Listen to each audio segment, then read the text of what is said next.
Hello, Corey here from the Vauxhall Lab. Be natural. And now going down.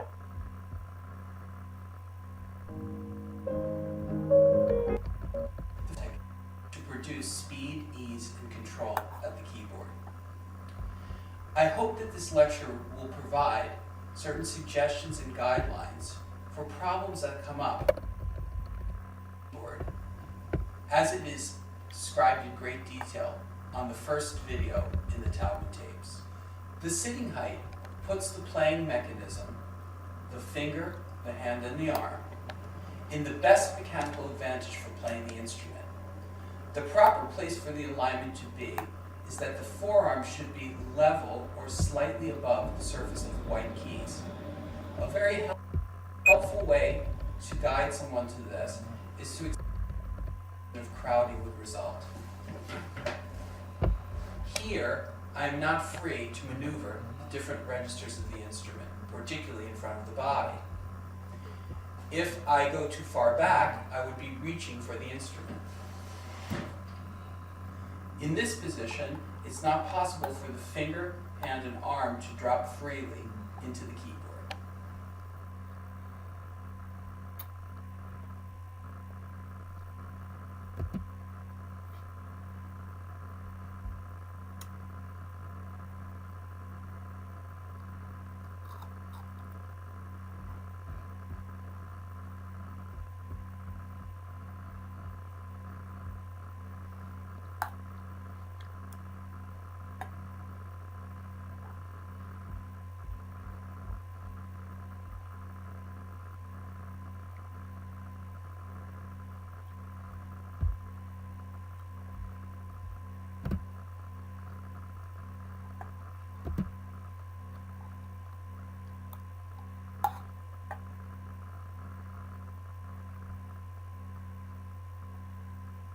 Let's now discuss the system of fulcrums that connect limbs to each other. First, the finger, hand, and arm and the upper arm is connected to the torso at the shoulder. It is important for the shoulder not to be too high and not to be collapsed down. It is basically in a neutral position. Following down, we go to the elbow. The elbow is where the finger, hand, and arm connect to the upper arm. The elbow should be in a position where lifting and dropping the finger, hand, and arm is done with ease. If the elbow is too far out, the finger, hand, and arm will not go up and down. First, the finger, hand, and arm and the upper arm is connected to the first.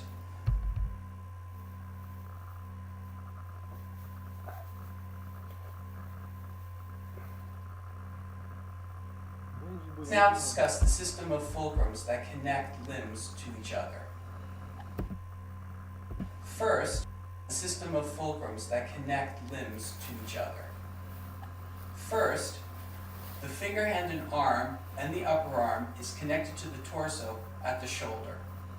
It is important for the shoulder not to be too high and not to be collapsed down. It is basically in a neutral position. Following down, we go to the elbow. The elbow is where the finger, hand, and arm connect to the upper arm. The elbow should be in a position where lifting and dropping the finger, hand, and arm is done with ease. If the elbow is too far out, the finger, hand, and arm will not go up and down freely. Hand and arm connect to the upper arm. The elbow is where the finger, hand, and arm connect to the upper arm. The elbow should be in a position where lifting and dropping the finger, hand, and arm is done with ease.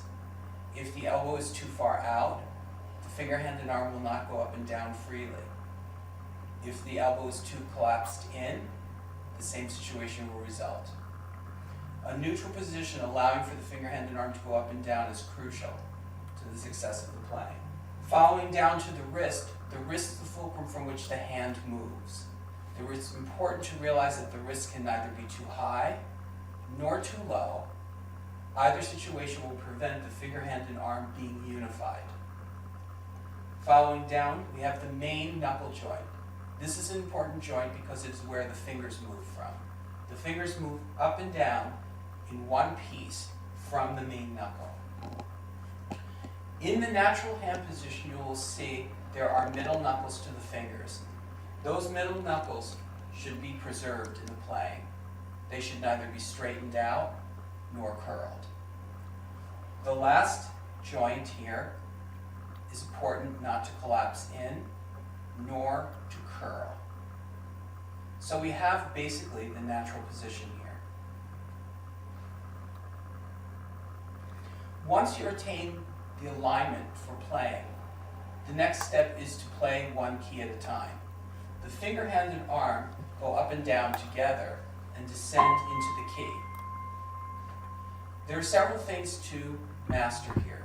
It's important that when you're on the bottom of the key, you're not gripping the fingers to stay there. You're neither letting go of the bottom and hovering the weight up. So we call this easy solid, or being on the bottom of the key effortlessly.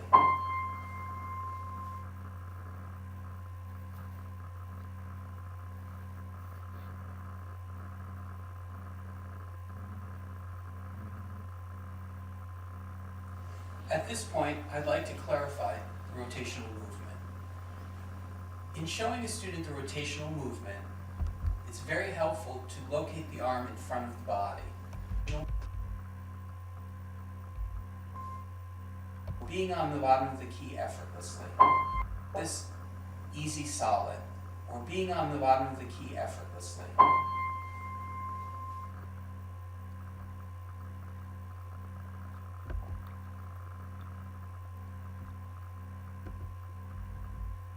Gripping the fingers to stay there. You're neither. Several things to master here. It's important that when you're on the bottom of the key, you're not gripping the fingers to stay there. You're neither letting go of the bottom and hovering the weight up. So we call this easy solid, or being on the bottom of the key effortlessly.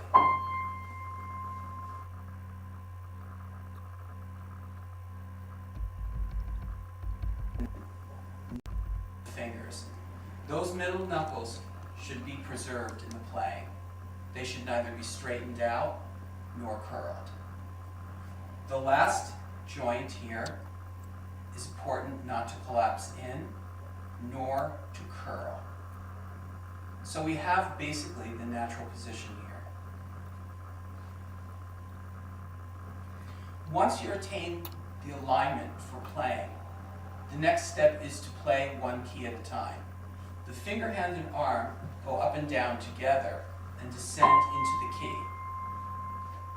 There are several things to master here. It's important that when you're on the bottom of the key, you're not gripping the fingers to stay there. You're neither letting go of the bottom and hovering the weight up.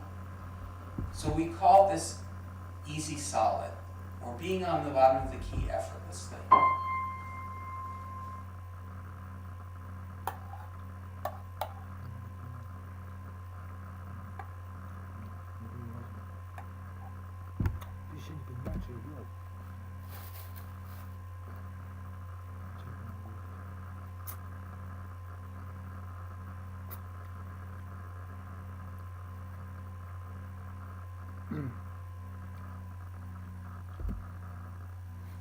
At this point, I'd like to clarify the rotational movement. In showing a student the rotational movement, it's very helpful to locate the arm in front of the body, like this. I would turn the palm towards the body and towards the floor. That will produce a rotational movement. Remember that the finger, hand, and arm must all move together, towards the body, towards the floor.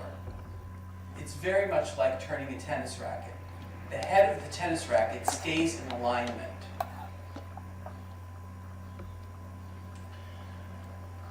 Don't always start with a large motion, especially if the student is injured. The issue here is towards the floor. It's very much like turning a tennis racket. The head of the tennis racket stays in alignment. Showing a student the rotational movement, it's very helpful to locate the arm in front of the body, like this. I would turn the palm towards the body and towards the floor. That will produce rotational movement. Remember that the finger, hand, and arm must all move together, towards the body, towards the floor. It's very much like turning a tennis racket. The head of the tennis racket stays in alignment.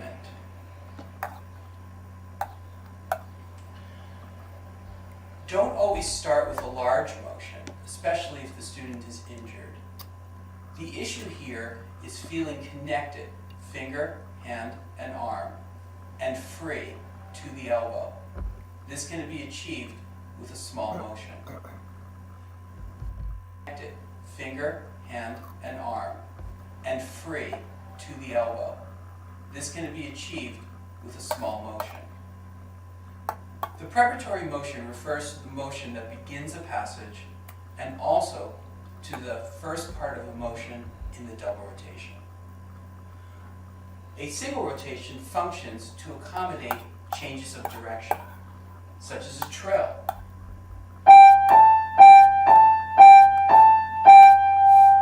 This is a movement from left to right and right to left.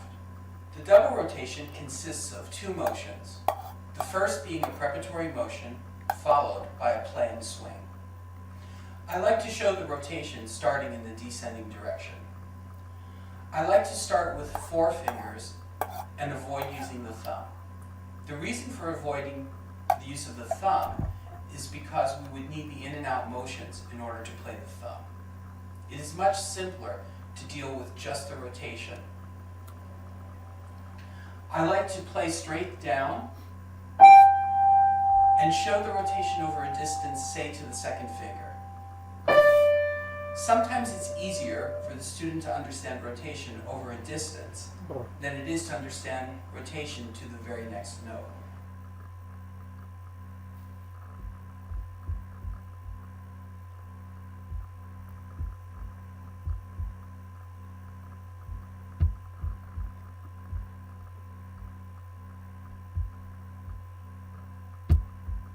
Down list does a very interesting thing because it sounds better this way with the chords. We're taking the natural minor going down.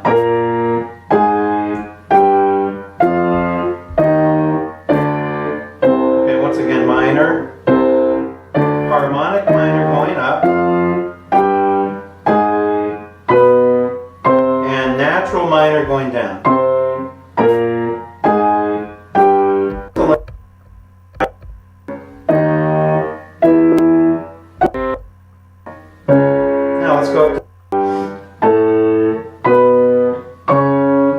Notice I'm playing with note pedal. It's good to first learn it with note pedal and then to add pedal later. Joining me now, former mayor of South Bend, Indiana. Minor, the harmonic minor. And 2020 presidential candidate, Mayor Pete Buttigieg. It's very good to see you, Mayor Pete. Thank you Good to be very with much. you. I know how actively you were campaigning for Joe Biden. And this morning, the president's national security advisor, Robert O'Brien, he did say if Biden is determined the winner, and he used the conditional, rather than making it very clear, he said, quote, obviously things look that way now. They'll have a very professional transition. But that's not what we are hearing from the president or his other supporters, from all the people who are being misled by the president and gathered here and others around the country, maybe 73 million people who voted for him, and many of them do not believe that Joe Biden was elected legally. This is really unfortunate because we have a result and the country needs to move on. So does the transition. Now, the transition is a phenomenally talented group of dedicated public servants who are doing their job as effectively as they can. But each passing day that this denial goes on, it has a real cost. It sounds from the language of the National Security Advisor and others like they're sort of gradually trying to ease the president into recognizing reality. Unfortunately, whether it's on things like climate change, things like COVID, or things like his own election defeat, recognizing reality has not always been a strong suit over there. But this really has implications for the ability of this transition to do what it needs to, which is work very swiftly in order to prepare the incoming president, the president-elect, and the American people for what's ahead. President-elect Biden is still not getting intelligence briefings. How big of a concern is that to you? You're a former veteran. You're a veteran, I should say, of Afghanistan. It's a real concern. I mean, I think back to my days being involved in counterterrorism. You really want to know what the threat streams are, what's materializing now, what's anticipated for the near future. You want to know intelligence on what's happening, maybe non-public information about what's happening in our relationships with other countries and other leaders. Think about this. There are foreign leaders calling to congratulate the president-elect, where he could benefit from context about those leaders or their countries that he's not getting. Of course, we also know that the State Department right now is not doing what it should by protocol and forwarding some of the messages that have come in from leaders around the world to the president-elect. Again, look, the transition has people who have served in the intelligence community and national security community through many administrations, and they're doing the work that they need to do to prepare policy structure, but they're missing a very important piece of this. And there's a real national security cost to each passing day that the president-elect and his team aren't getting the information they need. Speaking of the State Department, Mike Pompeo has arrived in Turkey. He's on a 7-nation tour. He left Paris today, rebuffed by any public events with the French leaders, although they said it was because of the COVID lockdown. There's some question about that because they have come out and very strongly reached out to Joe Biden. Pompeo, notably, last week said that there will be a smooth transition to the second Trump administration. The leader said he was joking, but he has projected around the world that he's one of the resistors, one of the deniers. How dangerous is that? Well, remember, the U.S. has historically been viewed as the world's leading democracy. And as we speak, he's traveling around a region that is not one where democracy has fully been embraced. So for him to have to clear up whether he's joking about a peaceful, orderly transition of power in a free and fair election in the United States of America, that's not just a setback for the perception of the U.S., that's a setback for democracy itself. Look, he remains the Secretary of State for the next 65 days at the pleasure of the outgoing president. But if he is going to travel abroad, it's really important not to be sending confusing or mixed signals, given that a lot of policies are likely to change when President Biden takes office next year. And again, to have him going around saying anything other than what you would expect people who participate in electoral democracy to say, which is that we embrace and accept the results of an election, whether it's our side or the other side that wins. So look, the ability of those who lose elections to handle that, it's actually one of the bedrock building blocks of democracy. And each day that they fail to do that, whether it's because of the president's feelings or because I don't know what it's about, because even they clearly understand that he's not going to be able to somehow reverse the election and the will of the American people. But whatever is motivating it, it is costly, not just to the interests of the United States, but to the interests of democracy itself. There are a lot of concerns that the president will order an immediate withdrawal from Afghanistan before he leaves office. Having served there, should he be doing that in this lame duck period after cleaning house at the Pentagon and putting in his loyalists? Again, when you're talking about something as serious as war and peace, it's one of the areas where it's most important for there to be some level of continuity or consistency, or at least communication between outgoing and incoming administrations. It's tough to know exactly what the president has in mind. He may simply be continuing to say what he always says, or there may be some intention of action behind it. But sending mixed signals or making precipitous decisions in the final days of an administration is not likely to be conducive to long-term or near-term American or regional security interests. We've got to have some coordination here, which is why it's all the more important that they take that first vital step, which is to recognize reality and get together. You know, earlier on the program, you heard the economic kind of equivalent, a story that's not often remembered, at least not remembered often enough, which was the way that the outgoing Bush administration and the incoming Obama administration really cooperated on rescuing the auto industry. Their ability to do that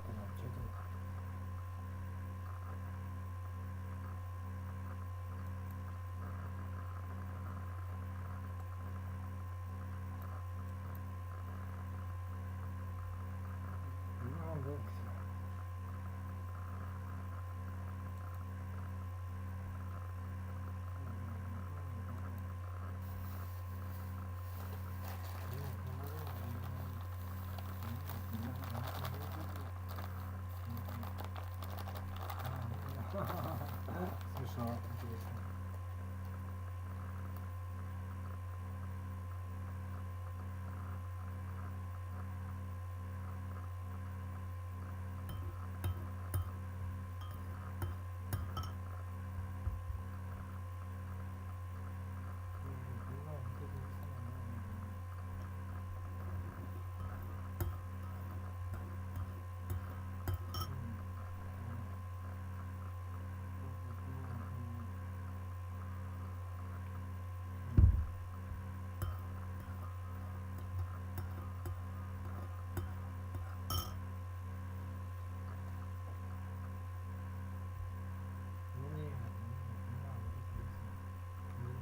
Вот я тебе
невозможно.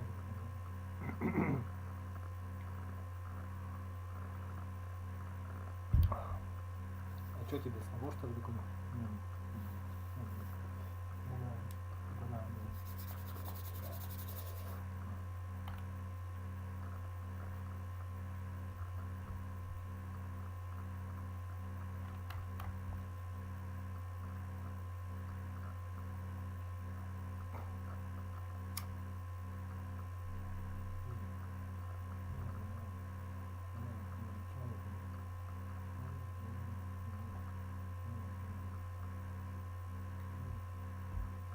Нормально.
I'm sorry.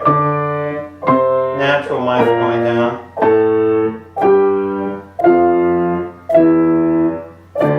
And so forth and so on. It simply works up all 12 keys, all 12 major keys, and it's parallel minor.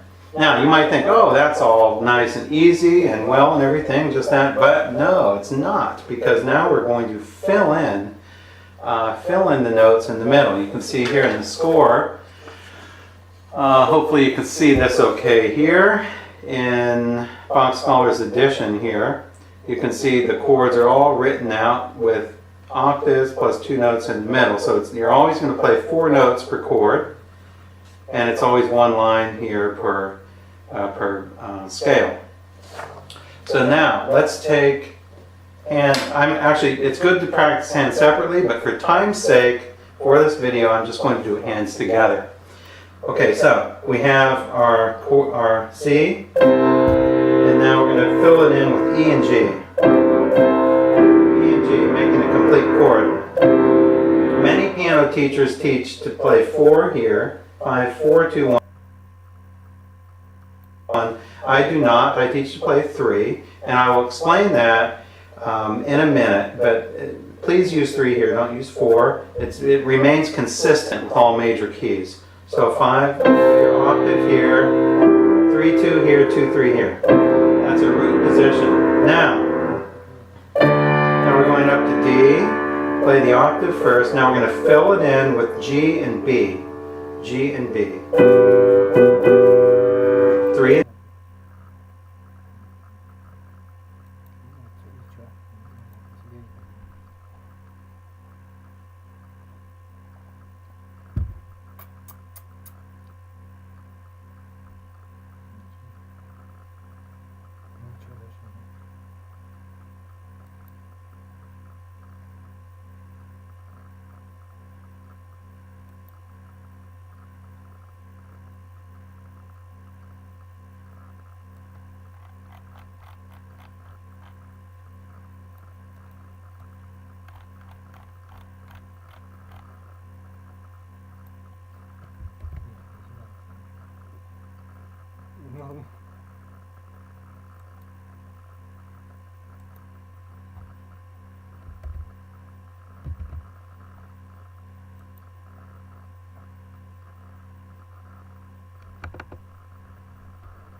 And 2 here, 2 and 4 here.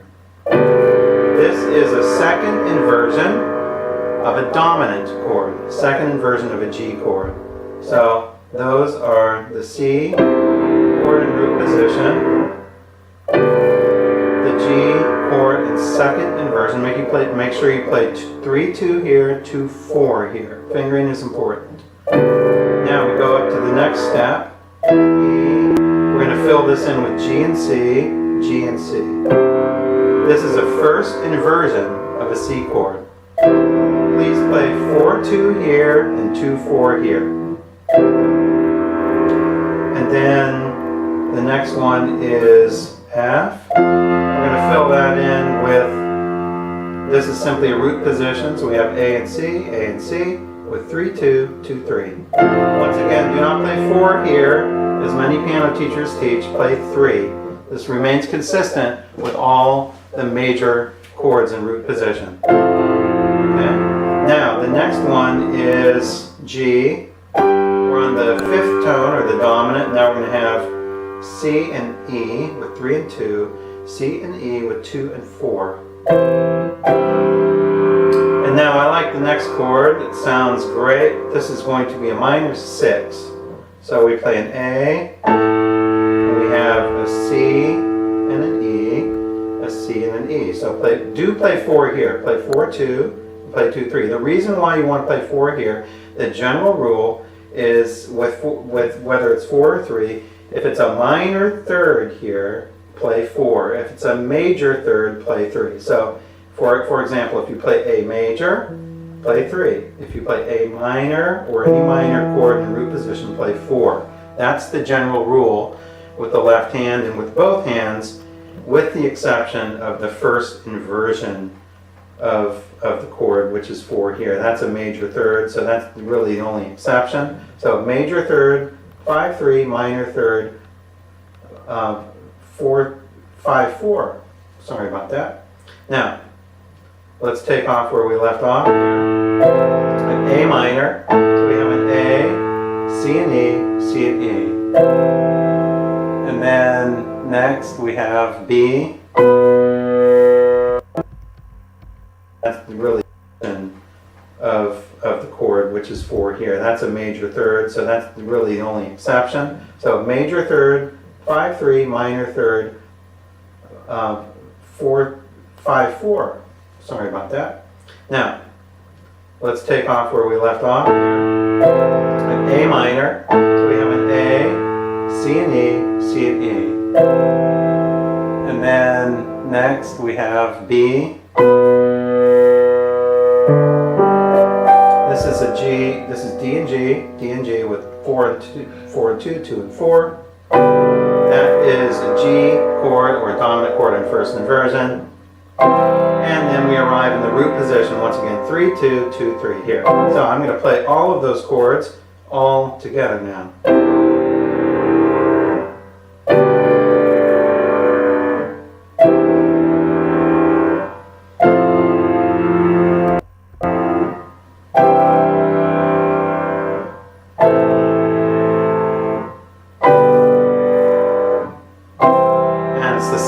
Down with the same fingering.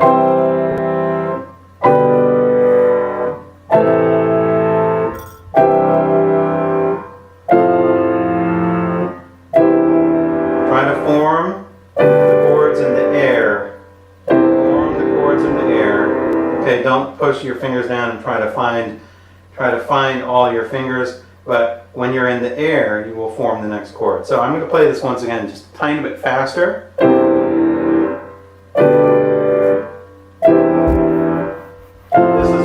Pedal.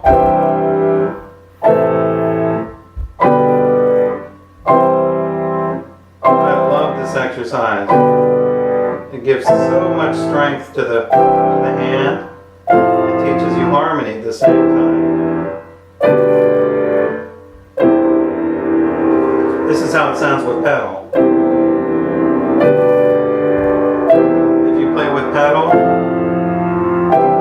make sure you change it clearly on every tone, every chord.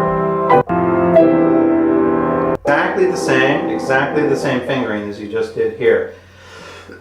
Excuse me. Now we are going to look at the minor. The minor is similar but a little bit different. So once. Let's just review.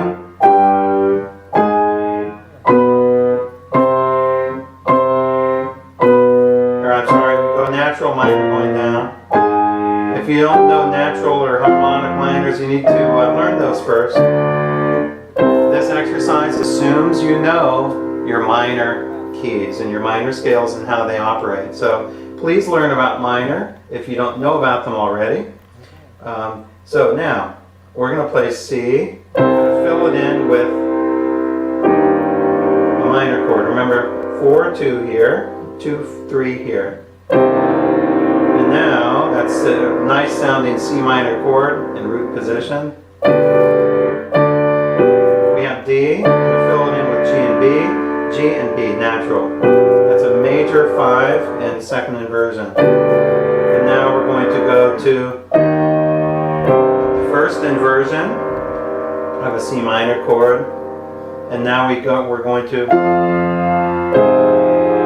4 chord, a minor 4, play 4-2 here, 2-4 here. It's an F minor, I like this next chord here.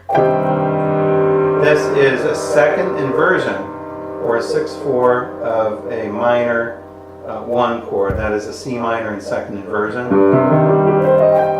5, 3, 2, 1, 1, 2, 3, 5. And now the next chord is really nice sounding. This is a major 6, major 6. This is an A flat major chord. 5, 3, 2, 1, 1, 2, 3, 5. Normal root position fingering. And you have to jump up to B natural now. B natural here with D and G, D and G. And that was the first inversion of 5, by the way. And then we have a 1, a minor 1. Now when we go back, make sure you're not going to go back to that, but you're going to go to a minor. You have a B flat here. Remember, we have to flat the 7th point down. So this is a minor 5, and then everything is the same after that.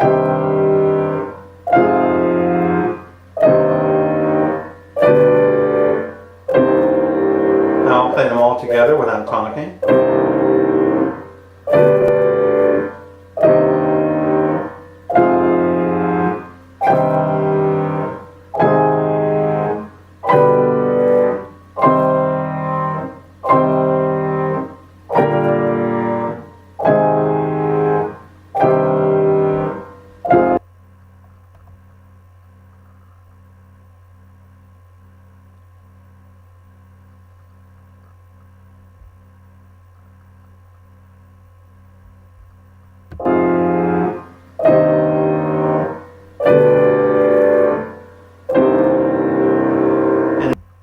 Now I'm going to play with pedal a little bit faster.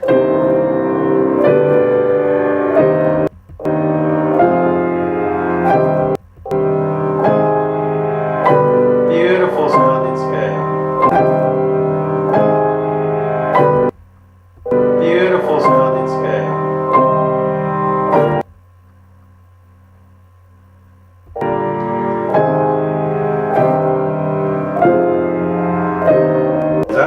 I am going flat, don't fall down. Make sure to keep your fingers nice and curved. Now, I am going to run through C major and C minor, both with pedal, without talking.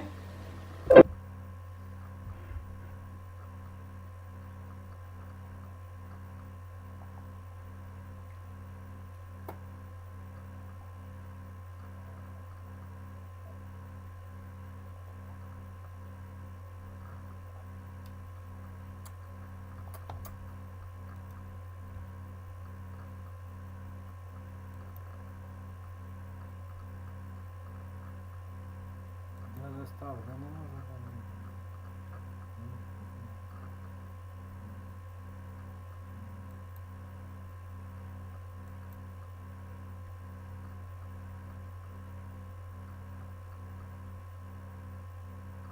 На, дивись.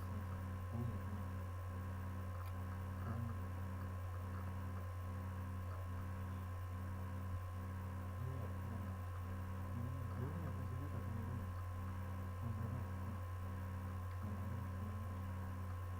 Нет, наоборот.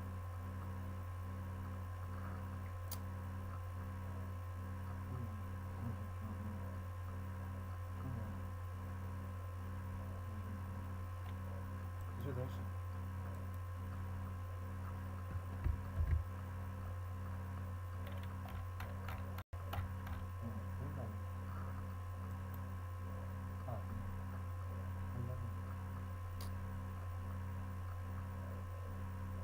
Это что такое вообще?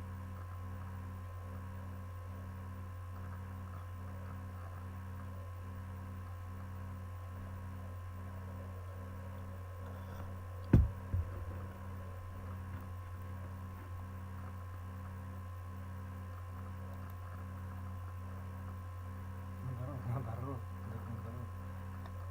Нет, кому-то не нужно, может, наоборот.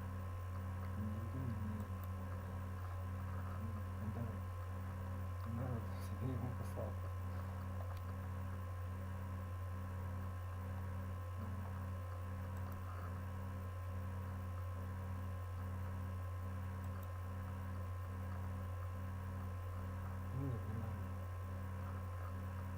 Что? Да, это есть там сам. Наоборот. Как надо.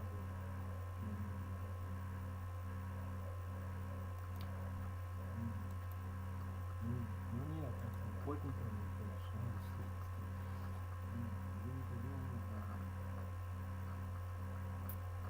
Нет, ну даже есть она. Нет. Ну любая работа, ну как.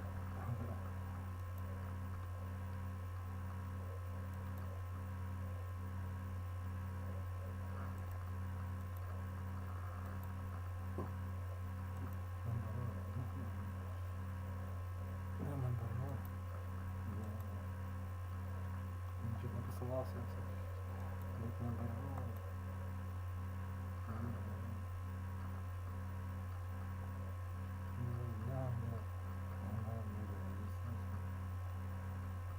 Нет, это свет забыл.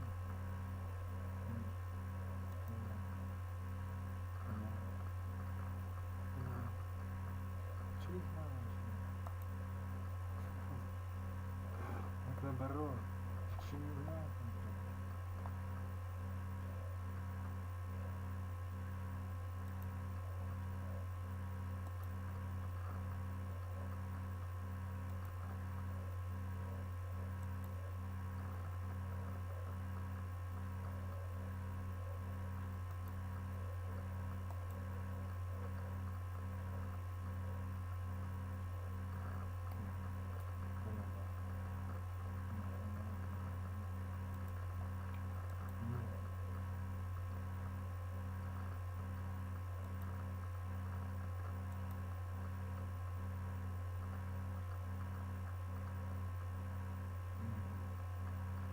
Зачем писать тогда? Ну, чтобы думал ты один и только.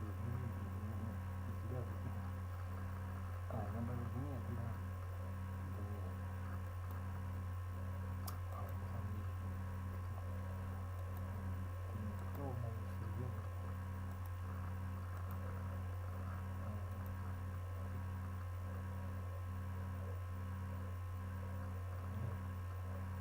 Нет.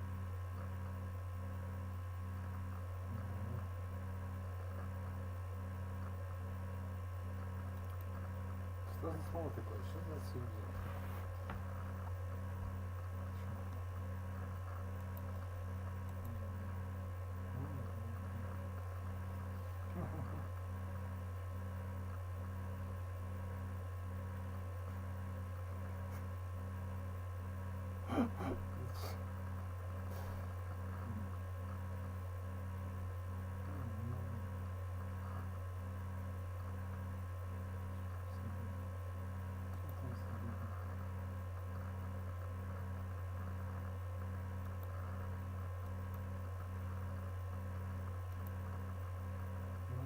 Побои себя.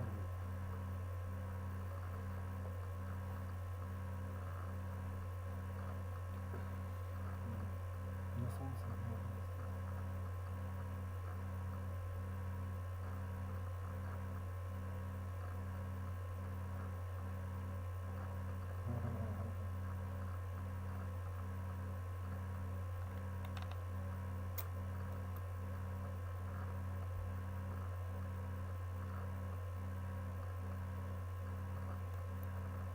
Зачем оно? Какая разница? Если будет, если все будет бесплатно, если все бесплатно будет. Ну понимаешь, пробник, да. Бесплатно ты ничего, то есть, ну а как?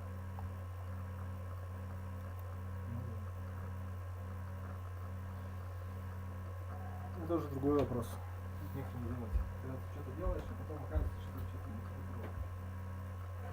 Завода победишь. Ну не важно, все равно не бесплатно. Да. Ну так, тоже все равно.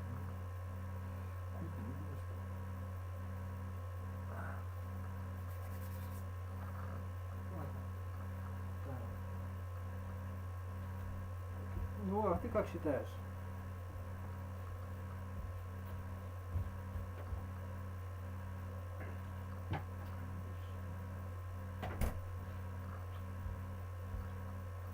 Жукова, понимаешь,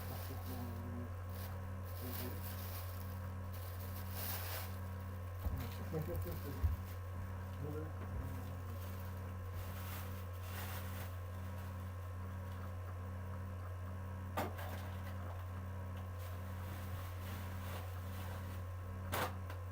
Да, я уже достал просто, но я тебе скажу, да, что женщина вообще никакого извинения не выполняла, я понял. То есть, ну ты пойми правильно. Не надо, думайся, хоть не думайся, да. Не плевать. Просто не думайся, да, слава тебе. Ну, до себя дорисуй.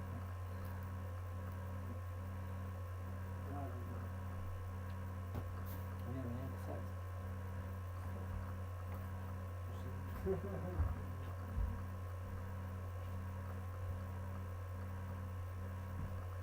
Я тоже так думал, смотри, вот я хочу быть гигантом где-нибудь там, воротилой, ты вот там, не знаю, бизнеса, какого-нибудь, неважно, да?